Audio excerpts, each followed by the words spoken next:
Okay, this is a rare one for the magazine here. We're actually interviewing someone on a break during their show. Ian Gallagher, we're over here on Main Street in Bethlehem, right in front of Moravian Bookshop.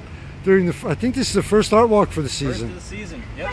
So, nice crowd out here. So, check the video clips that you notice. You know, this is a great thing. You have a lot of foot traffic from people that might not know about you. Yeah, absolutely. It's a really cool event. I did them last year too. They have the last Saturday of every month, or not every month, May, June, July, and August. And so they have art and music and vendors and all that good stuff set up on Main Street. So it's a nice way to get, as a musician and a vendor and an artist, it's a nice way to get your stuff out there and get people to see it. And as somebody participating in just walking around, it's a great thing to do on a Saturday afternoon. Oh yeah, I remember last year I saw some great artists I wouldn't have even, absolutely. You know, plus like right up here you have one of the main art galleries, Bethlehem House Gallery in the area. A lot of great places, a lot of great shops and places to eat here. And if you need on a lower budget, 7-Eleven's right up the road. Yeah, absolutely. You got a 7-Eleven. So, right off, and this is something I've been curious about, because I've known you for probably close to 2 or 3 years now. Yeah, a little bit. How do you categorize your music? So I found it difficult to. I believe that the Grateful Dead have some influence on you and others. The Dead have a huge influence. They were the first band I really got into and started playing music because of and for. And the first band I ever joined was actually a Grateful Dead tribute band consisting of half of this band playing, which was called Me and My Uncle. They've been a band for like 20 years, but they broke up and then reunited, and I was playing guitar for them. And my uncle was actually the guy who started the band. So okay. It really was me and my uncle. So it was very cool. So yeah, that was the first band I joined.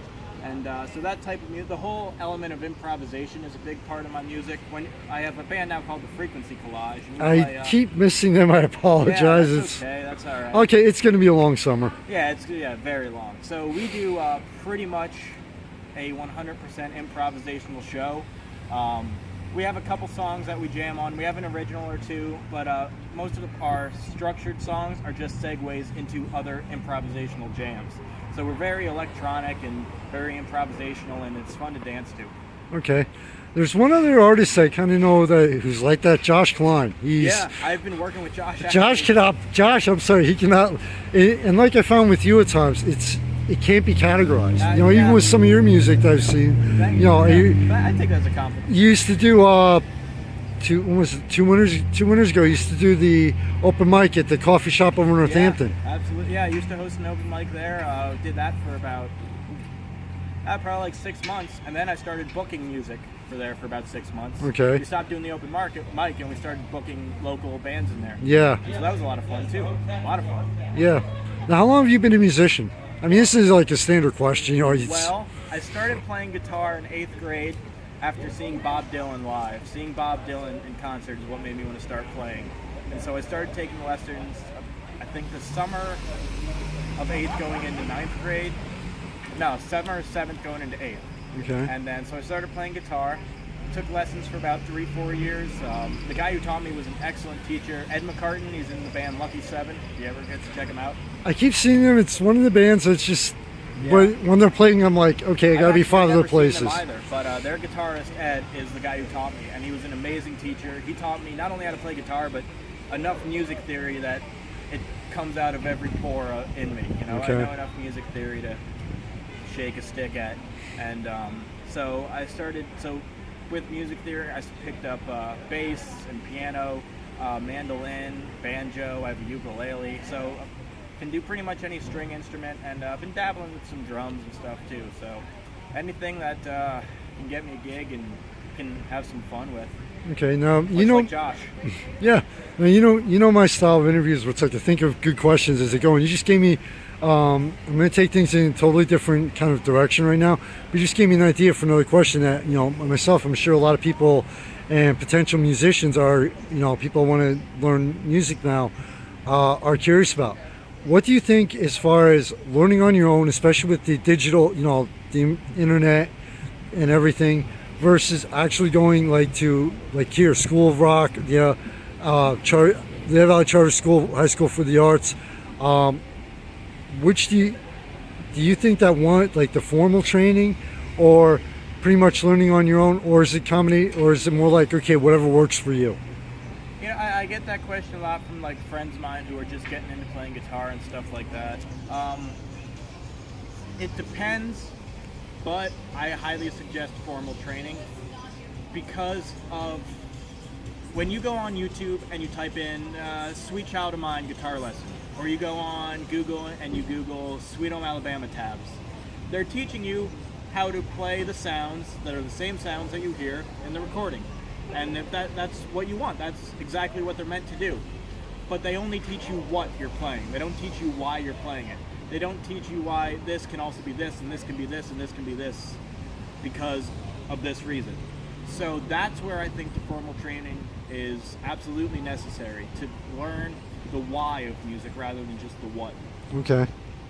Now, since I mentioned, again, just I want to stay more on the technical side right now. As far as the digital age goes, okay, vinyl's making a huge comeback, which teaches younger generations that, you know, is actually almost forcing them to look at the history of music now.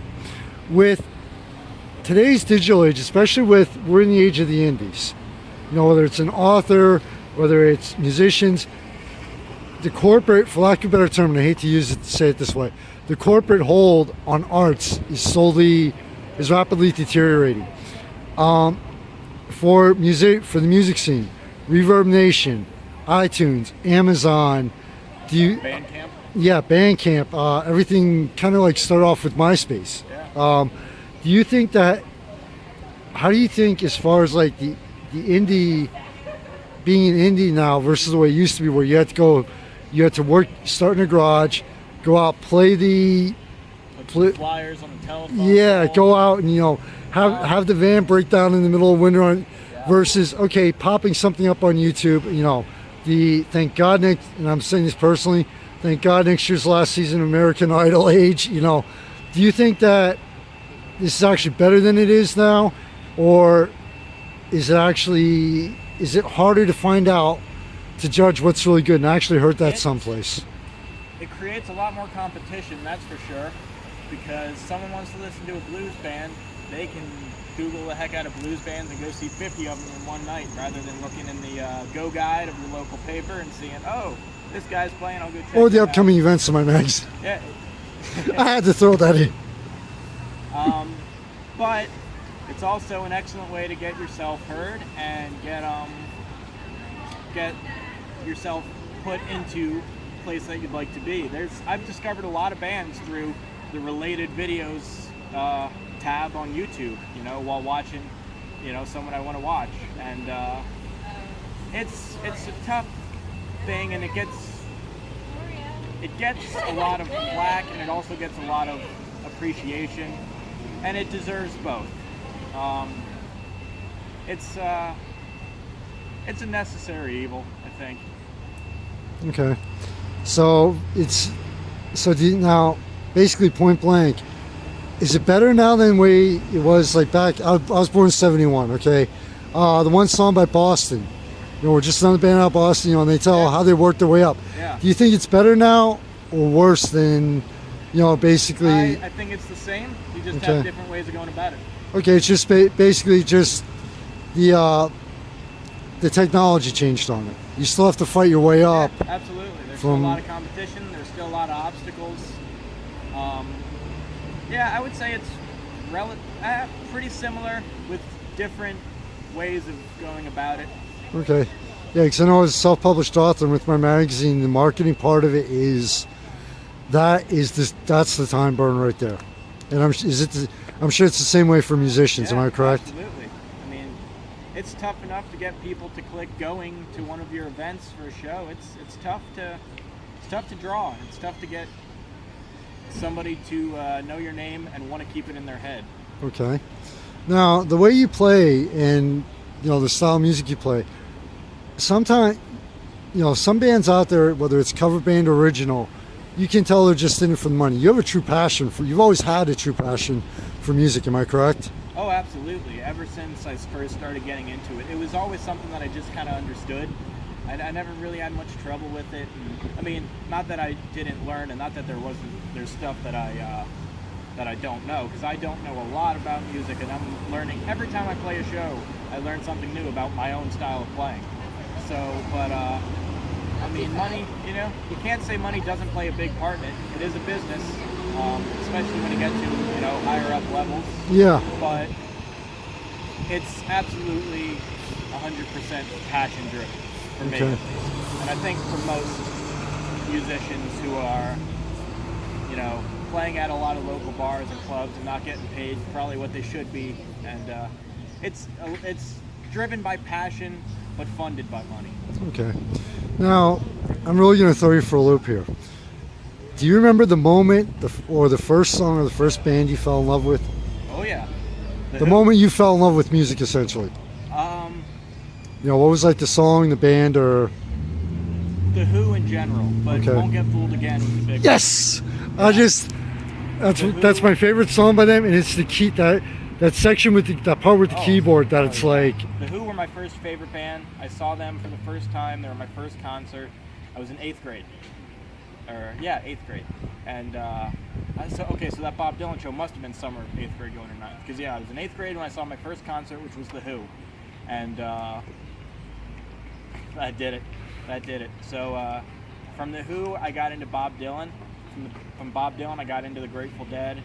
And from the Dead, I got into Phish. And from there, I got into a ton of smaller bands and a whole cavalcade of genres of music. Okay.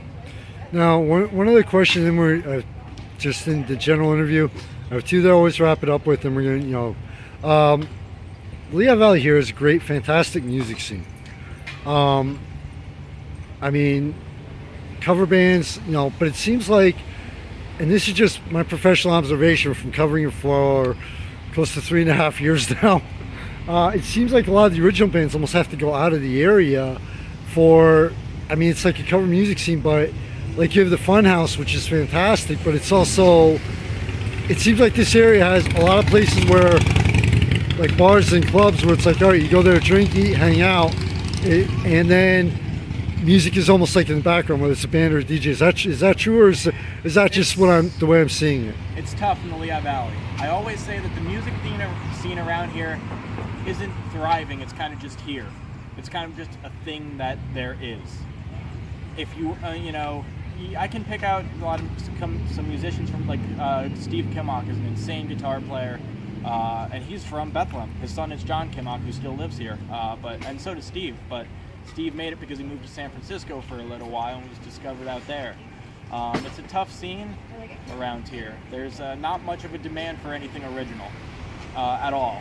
I mean, when I was growing up, this area, you know, Magnum. You know, I was DJing WXLV in the mid-'90s for a year. Fantastic original scene, and then I come back and I'm like, what happened? It seems like that, I wasn't around, but it seems like that's what I hear a lot.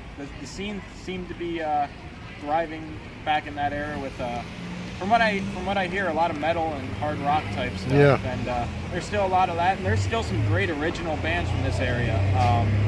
Voix Voix, Goodnight Stars, Goodnight Air. Midnight, Mind Maze, yeah, Phoenix Bridge, yeah, Serene Green, Governing Murphy, a ton of great original bands, but it's just tough to make it around here because I don't think there's much of a demand for originality. Okay. Whether it be through music, art, or any medium of creation. Yeah, I know as a self-published author, this is like any advice I would give to an author. Just you went to a book signing here, great. Just go avoid the Lehigh Valley, you know. Actually, we're gonna wind it out. Final question. I always ask everybody: advice for other musicians, potential musicians, no matter what their age. Learn all you can all the time. Never ever stop. If you ever get to the point where you think you're good, you failed.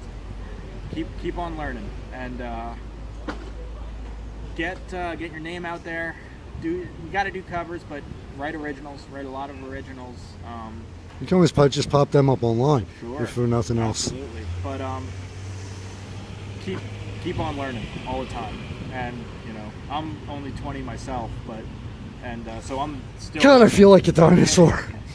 I'm still learning a lot, and just keep learning. Push yourself, and even if it's difficult, like even if it seems like it's not worth it, those are the times when you'll remember it being most worth it.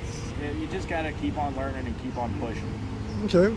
Well, thank you very much for your time, especially taking it in between a set break, which is I know you could just be relaxing, but thank you very much for your time, Ian. Absolutely. And Thanks, quick question, just Frequency Collage. Do you have any shows coming up at the Steel Pub? At the Steel Pub. Because I know the Fun House, it's just that's hard for me. Steel Pub, we nothing yet. Okay.